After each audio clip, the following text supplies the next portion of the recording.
Hi guys, welcome to How to Maximize. In this video, I will show you how to delete images in your Shopify store.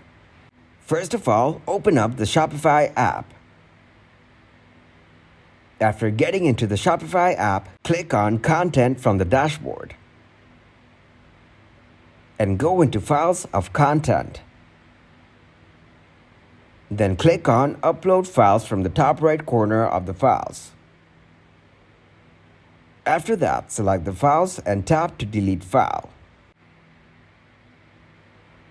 This can be undone. The file will remove from all places it's being used in your Shopify store. If you still want to delete it, tap on Delete.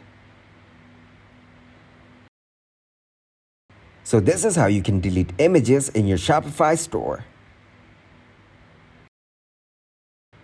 Thanks for watching, and please leave a like, subscribe, and share.